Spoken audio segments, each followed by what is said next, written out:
ಸತಿ ನವರಾತ್ರಿ ಕೊಡೋಣ ಅಂತೇಳಿ ನಾನು ಪಾಲಾಕ್ಷಿಗೆ ಒಂದು ವಾರದಿಂದಲೂ ಹೇಳ್ತಾನೆ ಇದ್ದೆ.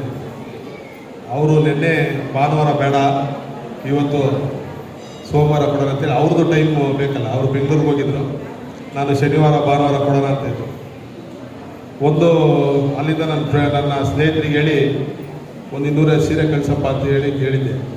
ಅವ್ರು ಕಳಿಸಿ ಸೀರೆ ನಮ್ಮ ಪಾಲಾಕ್ಷಿ ಸ್ವಲ್ಪ ಸರಿ ಕಾಣ್ತಾ ಇಲ್ಲಲ್ಲ ಅಂತ ತಿರ್ಗಾ ಮತ್ತೆ ರಾತ್ರಿ ವಿನಿ ಹೋಗಿದ್ದೆ. ನನ್ನ ಫ್ರೆಂಡ್ದು ಕುಮಾರನ್ ಸಿಲ್ಕ್ ಅಂತ ಇತ್ತು, ಅಲ್ಲಿ ಕಳಿಸಿ ಮತ್ತೆ ರಾತ್ರಿ ಅದು ಇರಲಿ ವಾಪಸ್ ಕಳ್ಸೋಣ, ಬೇರೆ ತರಿಸಿಲಿ ಸರಿ ಇರೋದು ನೋಡ್ಕೊಂಬ ನೀನು ಅಂತೇಳಿ ಅವರು ಸ್ವಲ್ಪ ಸೀರೆ ಎಲ್ಲ ಗೊತ್ತಿರ್ತಕ್ಕಂಥದ್ದು ಅವರಿಗೆ ಕಳಿಸಿ, ಯಾಕೆಂದರೆ ನಿಮಗೆ ಕೊಡ್ತಕ್ಕಂಥದ್ದು ಒಳ್ಳೆ ಇದು ಇರಬೇಕಾ ಅಂಥೇಳಿ ಅವ್ರಿಗೆ ಹೇಳಿ ಕಳಿಸ್ದೆ. ಯಾಕೆಂದರೆ ನಾವು ಯಾರಿಗೋ ಹೇಳ್ತಾ ಇದ್ವಿ, ನೋಡ್ತಾ ಇರಲಿಲ್ಲ.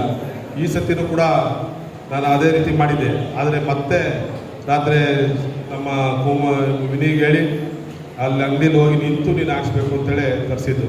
ಇಲ್ಲಾಂದರೆ ಶನಿವಾರ ಮೊನ್ನೆ ಬಂದಂಥ ಶುಕ್ರವಾರ ಕಳಿಸಿದ್ದೆ, ಅದನ್ನೇ ಶನಿವಾರ ಕೊಡೋಣ ಅಂತ ಇದ್ದೆ.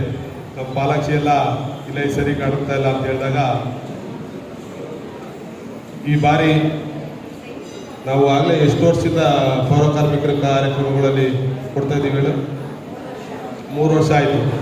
ಯಾವಾಗ ಗೌರಿ ಹಬ್ಬ ಕೊಡ್ತಾ ಇದ್ವಿ, ಮುಂದಿನ ದಿವಸ ಗೌರಿ ಹಬ್ಬಕ್ಕೆ ಕೊಡೋಣ. ಹಾಗಾಗಿ ನೀವೆಲ್ಲರೂ ಕೂಡ ಪ್ರತಿ ವರ್ಷ ಇಡೀ ವರ್ಷ ಎಲ್ಲರ ಮನೆ ಕಸ ಗುಡಿಸ್ತಕ್ಕಂಥದ್ದು ಎಲ್ಲದನ್ನು ಕೂಡ ಮಾಡ್ತೀರ. ನಿಮಗೆ ಗೌರವ ತರ್ತಕ್ಕಂಥ ಕೆಲಸ, ನಿಮಗೆ ಗೌರವ ಕೊಡ್ತಕ್ಕಂಥ ಕೆಲಸ ನಾವು ಮಾಡಲೇಬೇಕಾಗುತ್ತೆ. ಯಾಕೆಂದರೆ ಇವರೆಲ್ಲ ಕೌನ್ಸಲರ್ ಆಗಿ ಕರೆಕ್ಟಾಗಿ ಏನಾದ್ರು ಜನ ಬೈಯಲ್ಲ ಅಂದರೆ ನೀವು ಮಾಡ್ತಕ್ಕಂಥ ಕೆಲಸದಿಂದ ಇವ್ರುಗಳಿಗೆ ಒಂದು ಗೌರವ ಸಿಕ್ಕಿರುತ್ತೆ. ಇವ್ರು ಇವತ್ತೇನಾದ್ರು ನೀವು 3 ದಿವಸ ಕಾಣಲಿಲ್ಲ ಅಂದರೆ ಇವ್ರ ಮನೆ ಮುಂದೆ ಹಾಕಿರ್ತಾರೆ ಕಸ ತಂದು. ನೀವಿರೋದ್ರಿಂದ ನೀವೆಲ್ಲರ ಸೇವೆ, ನಿಮ್ಮ ಕೆಲಸ ಇದೆಯಲ್ಲ, ಅದು ತುಂಬ ಶ್ರೇಷ್ಠ ಕೆಲಸ. ನೀವು ಮಾಡ್ತಕ್ಕಂಥದ್ದು ನೀವು ಮಾಡ್ತಕ್ಕಂಥ ಏನು ಅಲ್ಲಿ ಕೆಲಸ ಇದೆ, ಅದರಿಂದ ಇವರಿಗೆ ಹೆಚ್ಚು ಇನ್ನೂ ಒಂದು ಕೌನ್ಸಲರ್ಗಳು ಯಾರಿಗೂ ತೊಂದರೆ ಆಗ್ತಕ್ಕಂಥ ಕೆಲಸ ಆಗಲ್ಲ.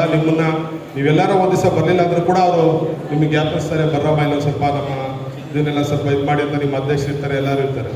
ಹಾಗಾಗಿ ನಿಮ್ಮನ್ನು ಯಾವತ್ತೂ ಕೂಡ ನಾವು ಮರಿಬಾರ್ದು, ನಾವು ನೆನೆಸ್ಬೇಕಾಗತ್ತೆ. ಹಾಗಾಗಿ ನಮ್ಮ ಪೌರ ಕಾರ್ಮಿಕರ, ನಮ್ಮ ಗೋವಿಂದಣ್ಣ ಇರ್ಬೋದು, ಭಾಳಷ್ಟು ಜನ ಇದ್ದಾರೆ. ನಮ್ಮ ಯಲ್ಲಪ್ಪ ಬಂದಿಲ್ಲ ಅಂತ ಕಾಣುತ್ತೆ ಇವತ್ತು, ಅನ್ನಿಗೋಡು ಕೆಂಪರು, ನಮ್ಮ ಯಲ್ಲಪ್ಪ ಅವ್ರಿಗೆ ಎಲ್ಲ ಕಾಣ್ತಲ್ಲ, ಅವರು ಬರಬೇಕಾಗಿತ್ತು. ಅದೇ ರೀತಿ ಎಲ್ಲರೂ ಕೂಡ ನಿಮಗೆ ಯಾವಾಗಲೂ ನಾವು ಗೌರವ ಕೊಡ್ತಕ್ಕಂಥ ಕೆಲಸ ಮಾಡೋಣ.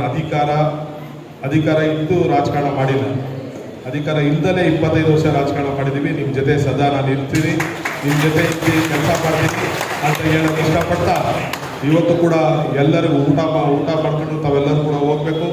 ನಿಮ್ಮ ಬಂದಿರ್ತಕ್ಕಂಥವ್ರು, ನಿಮ್ಮ ಮತ್ತೆ ಕಾರ್ಪೊರೇಷನ್ ಇರ್ತಕ್ಕಂಥ ಹೆಣ್ಮಕ್ಳು ನೀವು ಯಾರಿದ್ದೀರ ಅವರೆಲ್ಲರೂ ಕೂಡ ಕರೆದು ಊಟ ಮಾಡ್ಕೊಂಡು ನೀವು ಹೋಗಬೇಕು ಅಂತ ಹೇಳ್ತಾ